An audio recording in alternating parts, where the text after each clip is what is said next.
At 14:22 hours, the convoy enters the kill zone. 12 cargo vessels, 4 escorts, 5,000 miles of open Atlantic ahead. Intelligence confirms enemy submarine activity in the sector. The Wolfpack is forming. This is combat power. The convoy moves at 18 knots. Radio silence is mandatory. Every ship maintains exact spacing.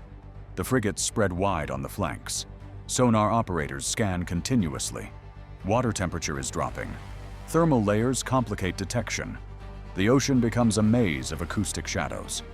At 14:55, the lead frigate's sonar pings something. Contact bearing 270. Range 4.2 nautical miles.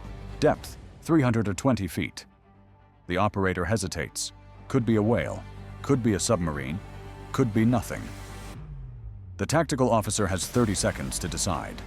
Deploy active sonar and reveal the convoy's position, or stay silent and risk missing a genuine threat. He chooses active. The sonar pulse screams through the water. The contact disappears. Was it real? The Wolfpack now knows exactly where the convoy is. At 15:18, 3 more contacts appear simultaneously.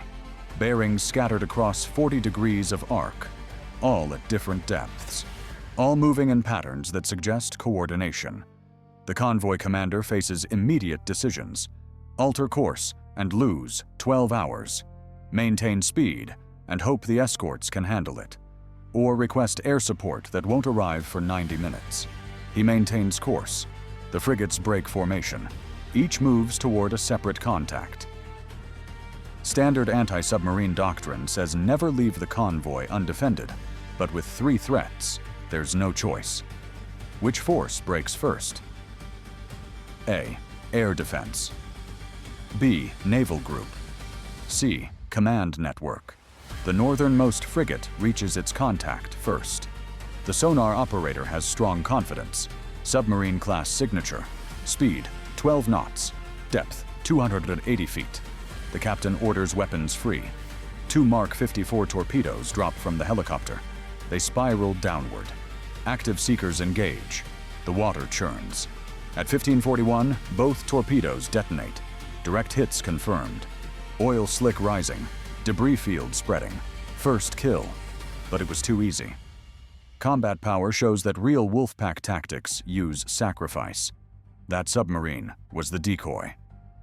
While every sensor focused north, more submarines closed from the east. At 15:44, a torpedo launches.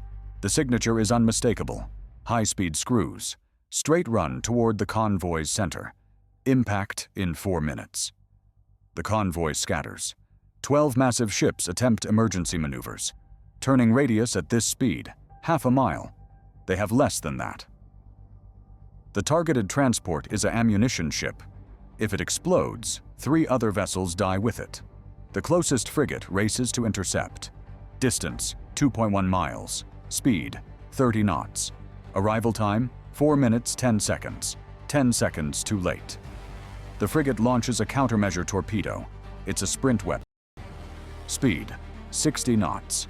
It has one job: hit the incoming torpedo before impact. What happens next changes everything. The countermeasure closes. Both weapons are now racing toward the same point. The frigate's sonar tracks both. Convergence in 90 seconds. The convoy holds its breath. At 15:47, the countermeasure detonates. The incoming torpedo's seeker goes blind. Its guidance fails. It circles, then runs out of fuel.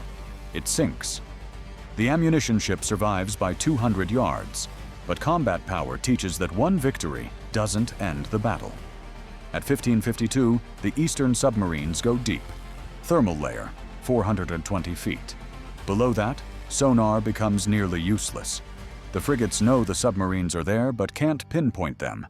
Depth charges are an option. Drop a pattern and hope for a hit. But modern depth charges cost $400,000 each. The frigates carry 24. That's enough for maybe 3 full patterns. After that, they're defenseless against the next attack. The convoy commander orders selective deployment. Drop charges only on high-confidence contacts. The southern frigate detects movement, faint propeller noise, bearing 135. Estimated depth, 450 feet. The captain orders a shallow pattern. 8 charges set for 380 feet. They drop in sequence. The ocean erupts. Massive geysers of water. Pressure waves radiate outward. The sonar operator listens. Secondary explosions. No breaking up sounds. Miss. The submarine continues moving. It's now inside the convoy's defensive perimeter. At 16:08, the situation deteriorates. Fuel states become critical. The helicopters have 30 minutes before mandatory return. Once they leave, the frigates lose their primary detection asset. Helicopters can dip sonar deep below thermal layers. Ships cannot. The convoy commander requests extended air coverage. Denied. No tanker aircraft available. The helicopters must leave at 16:30. That gives the frigates 22 minutes to kill or drive off the remaining submarines. Necessary defense or catastrophic overreach. The Western frigate makes a choice. It goes active with full sonar power, maximum range, maximum volume. The pulse travels 15 miles. Every submarine within that radius now has perfect targeting data. But so does the frigate. 4 contacts light up. Bearing 090, bearing 120, bearing 185, bearing 230.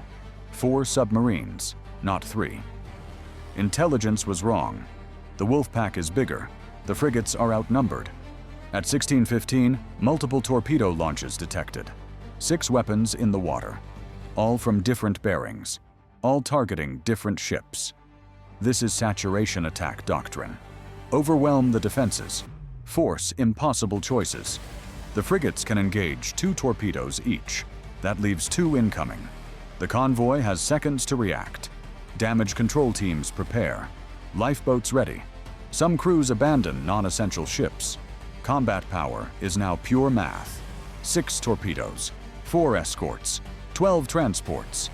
Each frigate's anti-torpedo system can handle 1 threat reliably. 2 if lucky. The automated systems engage. Decoys launch. Acoustic jammers activate. The water fills with false targets. 3 torpedoes lose lock. They circle in confusion.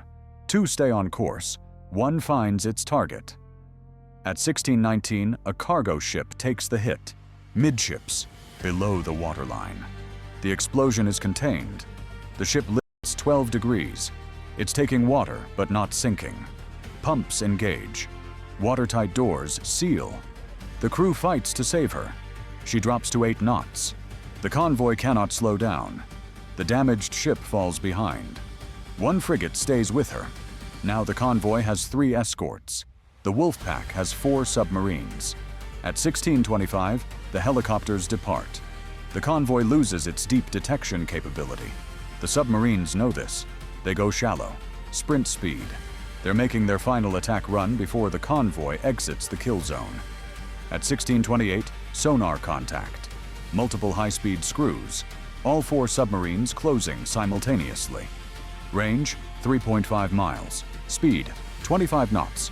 Intercept in 8 minutes. The frigates form a wall between the submarines and the convoy. This is the last stand. How many interceptors can one destroyer launch simultaneously? A. 24B, 96C, over 200. Each frigate carries 8 anti-submarine rockets. Each rocket delivers a depth charge to precise coordinates. That's 24 weapons total across 3 ships. Against 4 submarines, that's 6 weapons per target. Overkill if they hit. Inadequate if they miss. At 16:32, the frigates fire everything. 24 rockets launch in 30 seconds. The sky fills with smoke trails. The rockets arc high, then plunge. They impact in a grid pattern. The ocean erupts in a coordinated barrage. Pressure waves overlap. Any submarine caught inside that kill zone faces overpressure that crushes hulls. The sonar operators listen through the explosions. At 16:34, breaking up sounds. Hull collapse. 1 submarine destroyed. At 16:35, more breaking sounds.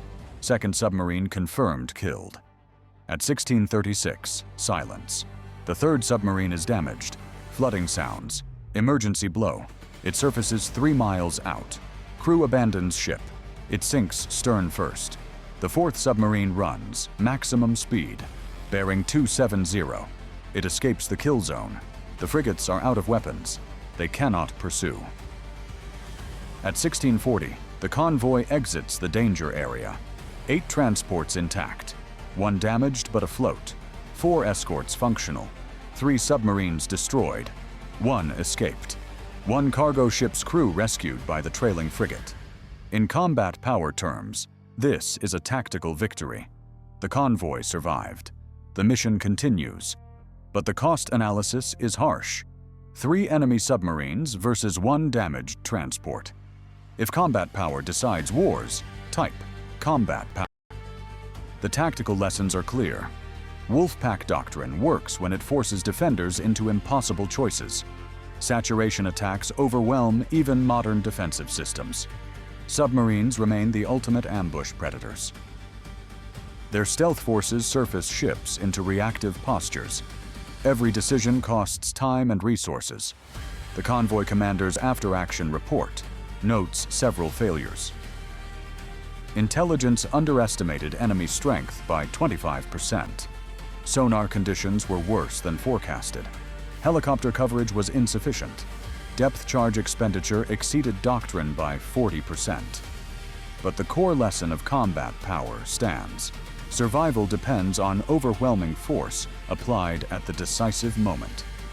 The frigates held nothing back. They expended every weapon when it mattered most. Hesitation would have meant losing half the convoy.